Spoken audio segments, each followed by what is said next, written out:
Hi everyone. Laravel project के file और folder structure को डिस्कस करने से पहले एक बार के लिए हम लोग एमवीसी के बारे में बात कर लेते हैं। एक तो ये काफी सॉलिड इंटरव्यू क्वेश्चन बनता है। सेकंड, एमवीसी आपको ये समझने में हेल्प करेगा कि लारावेल फ्रेमवर्क काम किस तरीके से करता है और आप लोग आने वाले पार्ट्स के अंदर अच्छे से समझ पाओगे लारावेल को। ऑलराइट। हाँ, एक चीज और बता देता हूँ, ऐसा नहीं है कि एमवीसी कोई लारावेल का फीचर है। ये एक सॉफ्टवेयर डिजाइनिंग पैटर्न होता है जो आप लोग किसी भी प्रोग्रामिंग लैंग्वेज के साथ यूज कर सकते हो, चाहे वो PHP हो, चाहे वो C++ हो, चाहे वो जावा हो, कोई भी प्रोग्रामिंग लैंग्वेज हो, उसके अंदर आप लोग इसको यूज कर सकते हो। ऑलराइट। फुल फॉर्म आपको यहाँ पे इसकी दिख रही है, which is model view controller. और जैसा मैंने आपको बताया कि ये एक सॉफ्टवेयर डिजाइनिंग पैटर्न होता है जिसकी हेल्प से हम लोग better, reliable, scalable software applications बना सकते हैं। अब आपका यहाँ पे क्वेश्चन आएगा कि एमवीसी में ऐसा क्या होता है जो हमें बेटर और रिलायबल सॉफ्टवेयर बना के देता है। अभी आपको बताऊंगा। एक बार के लिए जो बाकी चीजें हैं वो देख लो। जो आने वाली स्लाइड्स हैं उनके अंदर मैं ये वाला पॉइंट आपको अच्छे से बताऊंगा। एमवीसी के अंदर तीन मेजर चीजें होती हैं। एक होता है मॉडल, एक होता है व्यू, एक होता है कंट्रोलर। ठीक है। नाम से भी आपको समझ में आ रहा होगा कि जो व्यू है वो कुछ दिखा रहा होगा, कंट्रोलर है जो कुछ कंट्रोल कर रहा होगा, मॉडल है वहां पे हम लोग कुछ चीजों के रूल्स वगैरह या फिर कुछ चीजें का मॉडल डिफाइन कर रहे होंगे, राइट। बट मैं आपको और इसको अच्छे से समझाता हूँ। देखो, जब भी हम लोग कोई सॉफ्टवेयर बनाते हैं ना, तो उसके अंदर एक जैसी चीजें नहीं करते हैं, काफी अलग अलग चीजें करते हैं। उसकी हम लोग डिजाइनिंग भी करते हैं, उसकी डेटाबेस से कनेक्शन भी करते हैं, और डेटाबेस से कनेक्शन को और डिजाइन को, इन दोनों को कनेक्ट भी करते हैं, राइट। सो यही तीनों चीजें होती हैं मॉडल, व्यू, कंट्रोलर। देखो क्या होता है, मॉडल के अंदर हम लोग हमारा बिजनेस लॉजिक लिखते हैं और डेटाबेस से कम्युनिकेशन वगैरह वाली चीजें लिखते हैं। बिजनेस लॉजिक का क्या मतलब है, मान लो कि आप लोग कोई बैंकिंग का सॉफ्टवेयर बना रहे हो और वहां पे आपको इंटरेस्ट कैलकुलेट करना है, ईएमआई वगैरह कैलकुलेट कर रहे हैं, तो उसके लिए कुछ लॉजिक लगाओगे, तो आप कह सकते हो कि वो हमारा एक बिजनेस लॉजिक है। तो मॉडल के अंदर जो ऐसे आपके कॉम्प्लेक्स लॉजिक होते हैं वो आप लिख सकते हो। डेटाबेस वगैरह से कनेक्शन बनाना है, डेटाबेस से कौन सा डाटा, कितना डाटा, कौन सी फील्ड निकाल के लेके आनी है, ये सारी की सारी चीजें आप लोग मॉडल्स के अंदर करते हो। ठीक है। अब व्यू आता है जो हमारा सेकंड पार्ट होता है, एम के बाद वी आता है ना। सो वी का मतलब है व्यू। यहाँ पे हम लोग यूजर इंटरफेस वाली चीजें करते हैं, जैसे कि आपका जो सॉफ्टवेयर है या फिर आपकी एप्लीकेशन है, चाहे वो वेब एप्लीकेशन है फिर कोई भी हो, वो कैसी दिखेगी। वो लाल दिखेगी, नीली दिखेगी, क्या उसका फॉन्ट रहेगा, कैसे उसके अंदर इमेजेस दिखेंगे, जो लुक एंड फील होती है ना, जो आप ब्राउजर के ऊपर देखते हो, तो वो आप कह सकते हो कि तरीके से व्यू होता है। और इन दोनों को कनेक्ट करने के लिए, ठीक है, और हमारे यूजर की रिक्वेस्ट को हैंडल करने के लिए हम लोग यूज करते हैं कंट्रोलर का। जब भी हम लोग यहाँ पे कोई साइट एंटर करते हैं और वो साइट एमवीसी के अंदर पैटर्न को फॉलो करती है, तो सबसे पहले रिक्वेस्ट जाती है कंट्रोलर के पास। कंट्रोलर उसको बताता है कि भाई कौन सा व्यू, यानी कि क्या चीज उसको दिखानी है और कौन से मॉडल से उसको कम्युनिकेट करना है प्रॉपरली। ठीक है।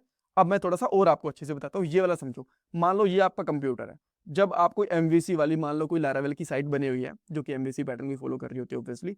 तो जैसे ही आप लोग उसके लिए रिक्वेस्ट करोगे, तो आपकी रिक्वेस्ट जाती है सीधी कंट्रोलर वाले कोड के अंदर।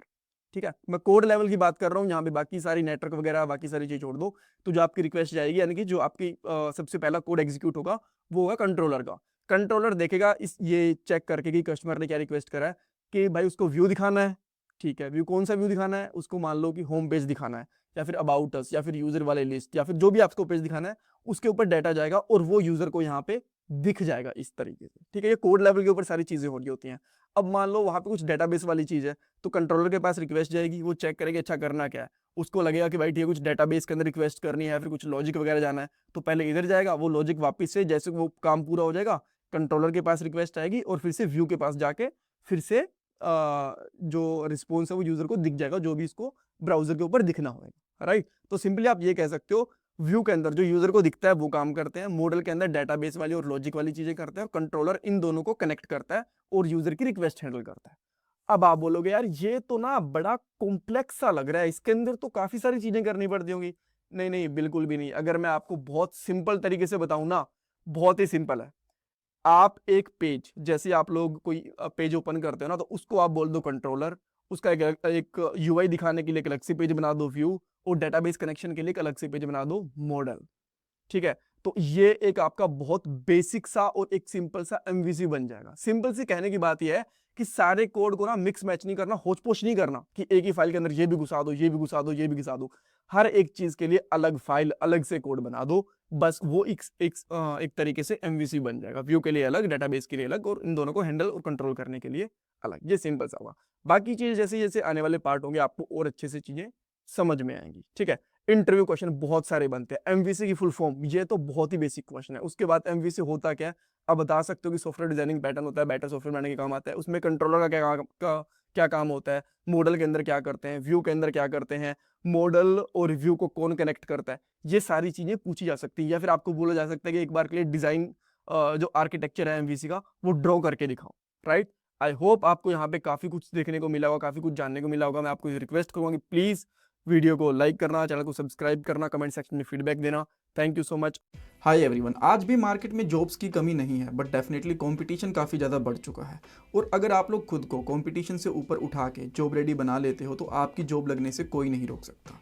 और इसके लिए हम लोगों ने एक जॉब रेडी प्रोग्राम भी बनाया है। इसके अंदर हम लोग ओनली कोडिंग नहीं सिखाते, कोडिंग के साथ साथ जनरेटिव एआई और कोड के साथ एआई टूल्स को कैसे इंटीग्रेट कर सकते हो, ये चीज़ें भी सिखाई जाती हैं। और आज के दिन में यही इंडस्ट्री की रियल डिमांड भी है। और हमारे जितने भी ट्रेनर हैं, या तो वो किसी अच्छी कंपनी के अंदर एज ए सॉफ्टवेयर डेवलपर काम कर रहे हैं, या फिर उनको सॉफ्टवेयर डेवलपमेंट के अंदर 8-10 साल का एक्सपीरियंस है।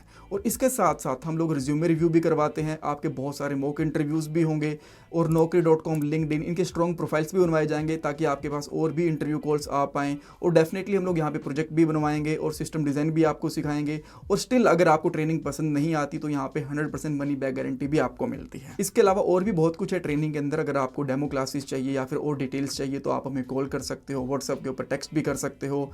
और जो फ़ोन नंबर है वो आपको डिस्क्रिप्शन बॉक्स में मिल जाएगा, स्क्रीन पे भी मिल जाएगा और पिन कमेंट के अंदर भी मिल जाएगा। Thank you so much.